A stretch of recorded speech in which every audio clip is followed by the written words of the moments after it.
Guys, நான் சொதப்பிட்டேன். இதெல்லாம் நியாயமே இல்லப்பா. எங்க வீட்டுல அரிசி எல்லாம் காலி ஆயிடுச்சு. சோ இதெல்லாம் பாத்தீங்க அப்படின்னா என்னடா வளர்ச்சிட்டு இருக்கேன் அப்படின்னு பாக்குறீங்களா? ஆக்சுவலா இதெல்லாம் நம்ம யூஸ்வலா தமிழ்ல வீட்டுல சொல்லக்கூடிய வாக்கியங்கள் தான். சோ சொல்லக்கூடிய சென்டென்சஸ் தான். சோ இன்னைக்கு கிளாஸ்ல how should I tell these statements in English அப்படின்றத நம்ம பார்க்க போறோம்.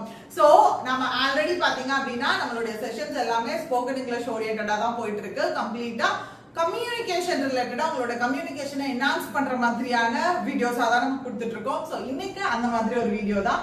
Let's get started. So first பாத்தீங்க அப்படின்னா காலி ஆயிடுச்சு அப்படின்னு சொல்றோம் இல்லையா? காலி ஆயிடுச்சு அப்படின்றத இங்கிலீஷ்ல எப்படி சொல்றாங்கன்னா ரன் அவுட்.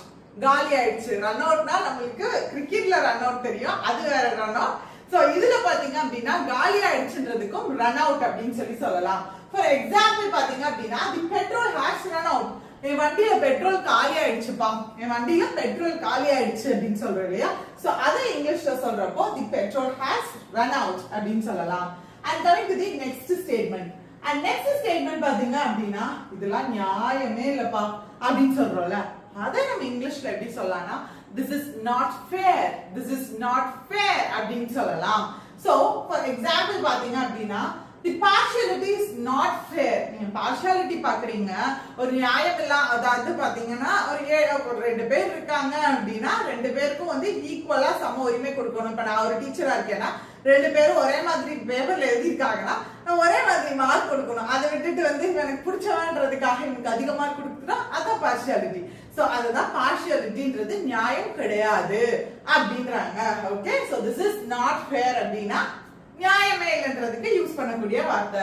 அண்ட் அடுத்தது பாத்தீங்க அப்படின்னா நான் உன்னை அப்புறம் see you later அப்படின்னு சொல்லலாம். இது காமனா யூஸ் பண்ணக்கூடிய ஃப்ரேஸ். அண்ட் ஆல்டர்னேட் ஃப்ரேஸ் பாத்தீங்கன்னா catch you up.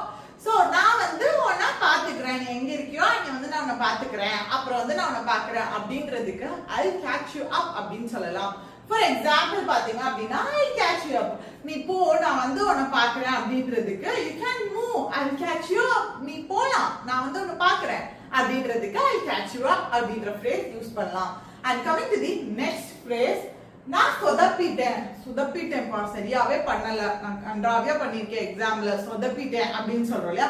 அதை இங்கிலீஷ்ல சொல்லலாம். எப்படி சொல்லலாம்னா screwed up அப்படின்னு சொல்லலாம். screwed up சொதப்பிடுறது. அண்ட் அடுத்தது பாத்தீங்கன்னா இதுக்கான ஒரு குட்டி statement, I screwed up the birthday party. In case உங்களை சர்ப்ரைஸா வைக்க சொல்றாங்க, நீங்க அந்த பர்த்டே ஃபங்க்ஷன் நடக்கிறவங்க இதே போய் சொல்லிடுறீங்க, உனக்கு இந்த மாதிரி சர்ப்ரைஸா இருக்கு அப்படின்னு உடனே அவங்க அந்த சர்ப்ரைஸே போச்சு அப்படின்னு சொல்லிட்டு சொல்றாங்க.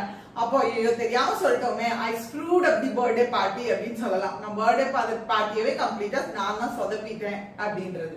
அண்ட் அடுத்தது உன்கிட்ட கொஞ்சம் பேசலாமா அப்படின்னு சொல்றோம் இல்லையா? அதுக்கு can I have a word with you அப்படின்னு சொல்லலாம். நான் உங்ககிட்ட கொஞ்ச நேரம் பேசலாமா அப்படின்னு சொல்றப்போ can I have a word with you அப்படின்னு சொல்லலாம்.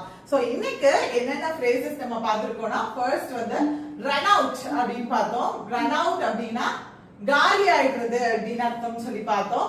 அண்ட் இது நியாயமே இல்ல அப்படின்றதுக்கு this is not fair அப்படின்னு பார்த்தோம். அண்ட் பாத்தீங்கன்னா நான் அப்புறம் வந்து பாக்குறேன்றதுக்கு I catch you up அப்படின்னு சொல்லி பார்த்தோம். அண்ட் அடுத்தது பாத்தீங்கன்னா நான் சொதப்பிட்டேன்றதுக்கு I screwed up அப்படின்னு பார்த்தோம். அண்ட் அடுத்தது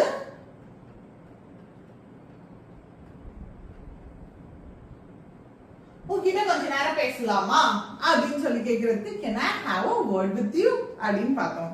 சோ உங்களுக்கு வேற ஏதாவது ஒரு காமனா யூஸ் பண்ற ஸ்டேட்மெண்ட்ஸ்க்கு தமிழ்ல நாம் சொல்றது இது, ஆனா இங்கிலீஷ்ல எப்படி சொல்றதுன்னு தெரியல அப்படின்னு நினைச்சீங்கன்னா நீங்க கமெண்ட் பாக்ஸ்ல போடுங்க. நெக்ஸ்ட் கிளாஸ்ல அது கொண்டு வரேன். பை.